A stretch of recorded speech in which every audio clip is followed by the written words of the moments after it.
इस माँ की आंखों में पिछले लगभग 7 सालों से आंखों के आंसू सूखे नहीं हैं। शायद कोई भी दिन ऐसा नहीं गया होगा जब इस माँ के दिल में अपने बेटे की याद ने दस्तक न दी हो। इस बूढ़े पिता की पथराई आंखें अपने ऐसे बेटे को देखने के लिए हर दिन तरसती हैं, जो उससे हमेशा हमेशा के लिए दूर जा चुका है। चंदन गुप्ता, जिसका नाम सुनते ही कासगंज और 2018 की वो 26 जनवरी याद आ जाती है, जब चंदन गुप्ता को गोली मार दी गई। इस मामले ने उस वक्त भी पूरे देश को झकझोर कर रख दिया था। इस हत्या के मामले में कुल 30 लोगों को आरोपी बनाया गया था और आज एनआईए कोर्ट ने 30 आरोपियों में से 28 लोगों को दोषी ठहराया। अब इस मामले में आज यानी कि 3 जनवरी 2025 को सजा सुनाई जाएगी। वहीं इस मामले में एक आरोपी अजीजुद्दीन की जहां मौत हो चुकी है, तो वहीं एक आरोपी असीम कुरैशी को बरी कर दिया गया है। आज जब फैसला आना है तो चंदन के माता पिता के आंसू इस बात की गवाही दे रहे हैं कि आज उनके बेटे को इंसाफ मिलेगा। चंदन की मां कह रही हैं कि जब मुझे पता चला कि वहां दंगा हो गया है तो मैंने अपने बेटे को फोन किया। मैंने कहा, घर आ जाना चंदन। उसने कहा, आता हूँ। लेकिन मेरे फोन नीचे करते ही गोलियां चलने लगी। ये कहते हुए चंदन की मां का गला भर गया कि हाँ मैं आता हूँ अभी। और इतना करके मैंने मोबाइल नीचे किया, उसमें से आवाजें आ रही, मेरा माइंड डिस्टर्ब हो गया। मुझे लगा गोलियां चल रही हैं। ये नहीं मालूम थी मेरे चंदन की गोली लग गई है। उस टाइम मेरी बात हुई थी चंदन। दरअसल 26 जनवरी 2018 को यूपी के कासगंज में तिरंगा यात्रा निकाली गई, जिसमें चंदन गुप्ता भी शामिल होने गया था, जहां उसे गोली मार दी गई थी। हत्याकांड के बाद कासगंज में जबरदस्त तनाव फैल गया था। तोड़फोड़ भी हुई थी, आगजनी हुई थी और जमकर पथराव भी हुआ था। इस घटना के बाद कासगंज में भी हिंसा भड़क गई थी। तब से लेकर आज तक चंदन गुप्ता का परिवार अपने बेटे को इंसाफ दिलाने की जंग लड़ रहा था। यूपी तक फैसले से ठीक पहले चंदन के माता पिता के पास पहुंचा। सुनिए फैसले के दिन चंदन गुप्ता की मां ने क्या कहा। हम बात करें एक माँ की, तो माँ का दर्द जो अपना बेटा खो चुकी थी, शायद कोई ना समझ पाए। आज वही माँ जब दोषी पाया गया आरोपियों को, तो उन्होंने अन्न जल छोड़ दिया और जोत जलाई, और आरोपियों की सजा मिलने तक यह सिलसिला लगातार जारी रहेगा। हम बात करते हैं चंदन की माता जी से कि वो यहाँ बैठी, देखिए दिखा दे कि वो मंदिर के सामने बैठी हुई हैं। तो बात कर लेते कि आखिर आज जो है वो दिन आने वाला है लंबे 6 साल बाद, वो उनका क्या कहना है। अल्लाह जी, आज जो है कोर्ट एनआईए सजा सुनाने वाली, क्या कहना चाहेंगे चंदन को कि 6 साल बाद ये आपको न्याय? हमारी बहुत लंबी लड़ाई रही, मेरे पति और बेटा भागते ही रहे।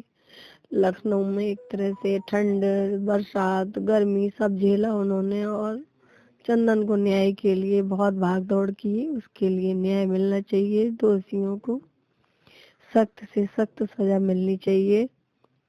जिसने गोली चलाई उस पर, उसको तो फांसी की सजा। 26 जनवरी को चंदन जब निकला था घर से, तो क्या बोल के गया था वो, क्या कैसे सूचना आपको मिली? मैं उसे रोक रही थी, कुछ मुझे लगा मुझे बहुत भाग दौड़ में घर में बैठ नहीं पा रहा था। लोग तैयारी कर रहे थे 26 जनवरी तिरंगा रैली निकालने की। मैं उसे डांट रही थी, फिर बोला आप चिंता ना करें, मैं दिल्ली चला जाऊंगा, ये रैली निकल जाने दो, तिरंगा रैली, और फिर मैं अपनी कोई जॉब वॉब करूंगा और पढ़ाई भी जारी रहेगी मेरी, पेपर हो जाने दो बस। उसका यही कहना था। मेरे पास काफी दिन वो मैसेज था, मोबाइल खराब होने के कारण निकल गया है वो, वरना मैसेज दिखा देती मैं आपको कि चिंता ना करें, मैं ये पेपर दे देता हूँ। लास्ट ईयर पेपर थे बीकॉम के, और फिर मैं जाता हूँ, अपनी जॉब भी करूंगा और पढ़ाई भी करूंगा। फिर मथुरा के पास कोई कॉलेज है, उसमें उसने एडमिशन लिया था। अब मुझे याद नहीं रही, आईआईटी के लिए लिया। फिर सूचना मिली आपको? सूचना मुझे 10 बजे मिली। मैंने तो चंदन को फोन किया जब वो उस गली में गए हुए होंगे, मुझे नहीं मालूम। मेरे घर में पूजा हुई थी उस दिन, मैंने माता रानी का वो रखा था, सुहागनों का भोजन कराने के लिए। तो वो पूजा करने से पहले मैंने पहले चंदन को फोन किया। सुना था कि दंगा हो गया है, तो इसके पापा को करा, इन्होंने नहीं उठाया। बड़े बेटे को करा, उसने भी नहीं उठाया। तो मैंने कहा मैं किसके लिए फोन उठा रही, मैं चंदन फंस गया है तो चंदन को फोन करूं। जब मैंने चंदन को फोन करा उसने तुरंत फोन उठा लिया, एक दूसरी बेल तुरंत पहली बेल पे ही उठाया। मैंने कहा चंदन दंगा हो गया है कि हाँ मम्मी। तो मैंने कहा तू आ जाना घर पे, कि हाँ मैं आता हूँ अभी। और इतना करके मैंने मोबाइल नीचे किया, उसमें से आवाजें आ रही, मेरा माइंड डिस्टर्ब हो गया, मुझे लगा गोलियां चल रही हैं। ये नहीं मालूम थी मेरे चंदन की गोली लग गई है। उस टाइम मेरी बात हुई थी चंदन से। आज अपने अखंड ज्योति जला रखी है सजा देता, आज सजा सुनाने वाली कोर्ट क्या कहना चाहेंगे, क्या सजा की मांग, न्याय की उम्मीद करती है न्यायालय से? दोषियों को सख्त से सख्त सजा मिले, मुझे न्यायालय पे पूरा भरोसा है।